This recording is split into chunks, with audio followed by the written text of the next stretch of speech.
Hiruk pikuk mereka yang menyuarakan tuntutan dengan lantang. Kenapa kami ini Dewan? Kamu sudah Mereka yang bilang melontarkan setiap rapat aspirasi dan banyak usulan persoalan. di Lakukan meja-meja pengawasan, sidang. laporkan kepada kami. Jadi Gibran itu bukan kulik semuanya. Dari Karena derasnya dia melakukan arus kampanye, berbagai media kampanyenya, informasi, orang tuanya, nomornya. semua menjadi fenomena menarik untuk diperbincangkan. Orisinal, obrolan ringan seputar isu nasional. Bukan murah, rendah.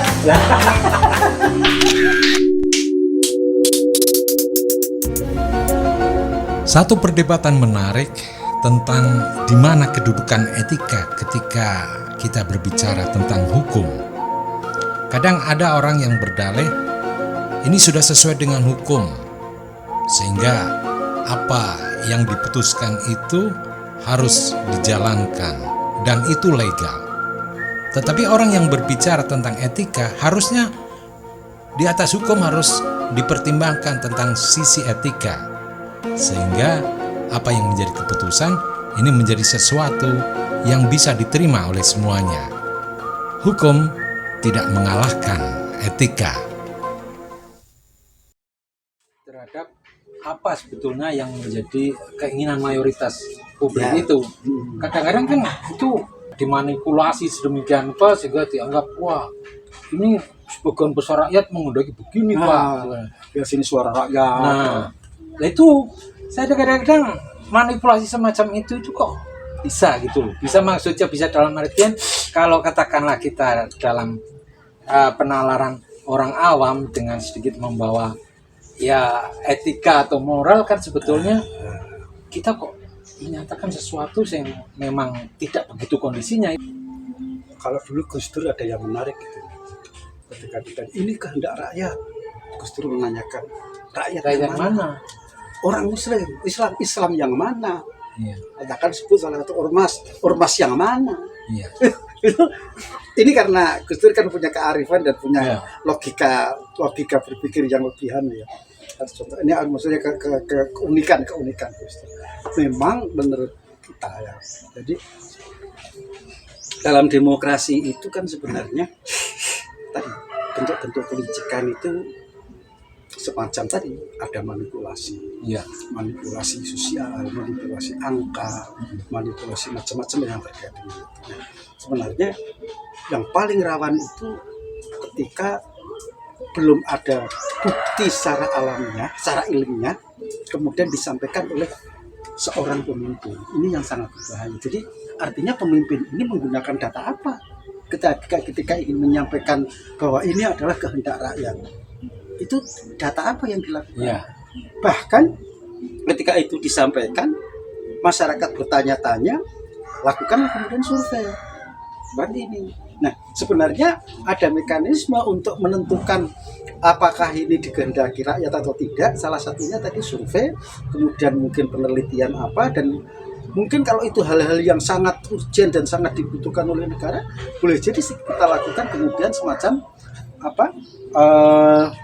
apa namanya itu, ya waktu itu zaman Habibie itu melakukan itu dengan Jajak pendapat.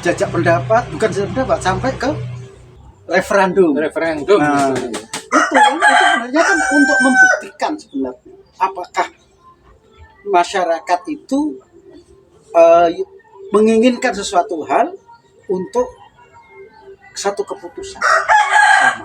Oke, kalau tadi diambil satu contoh lewat referendum, saya agak-agak istilahnya ya sependapat karena objektivitas dari referendum lebih terjamin ketimbang tadi survei. Nah kalau survei perlu ditanyakan siapa yang melakukan survei dulu, nah itu yang ada Caranya, metodenya bagaimana? Nah, Jadi itu tadi ya, maka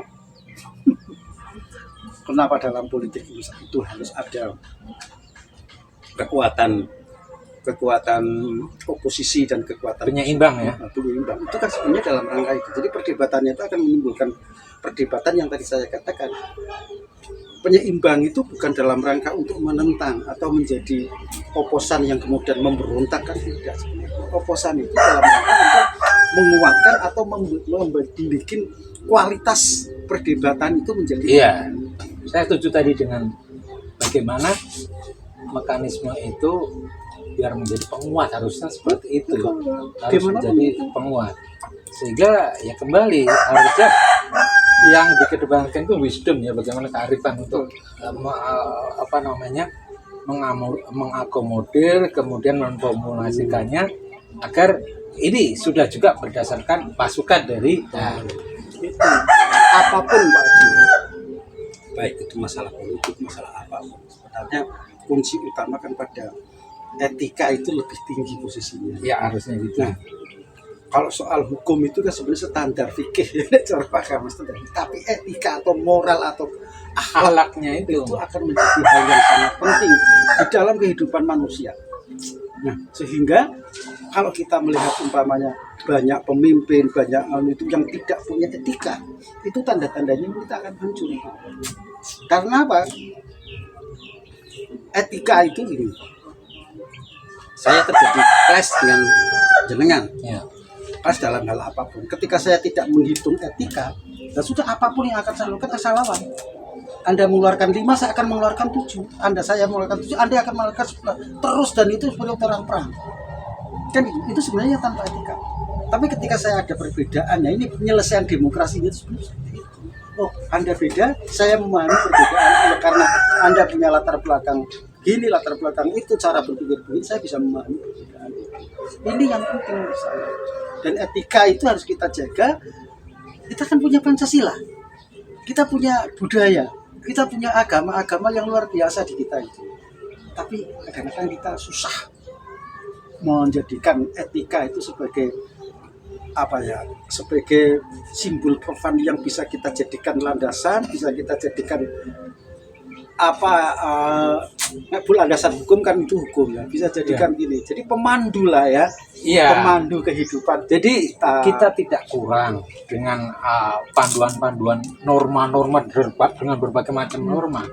Yang itu seharusnya memang yang menjadi panduan sebetulnya. Menjadi panduan hidup, pedoman juga. Gitu. Tapi karena tadi mungkin dasar satu niat kelicikan itu lebih kuat sehingga norma apapun mungkin tidak secara langsung bertentangan, tapi dikelola sedemikian rupa sehingga ada pembenar untuk dilakukan.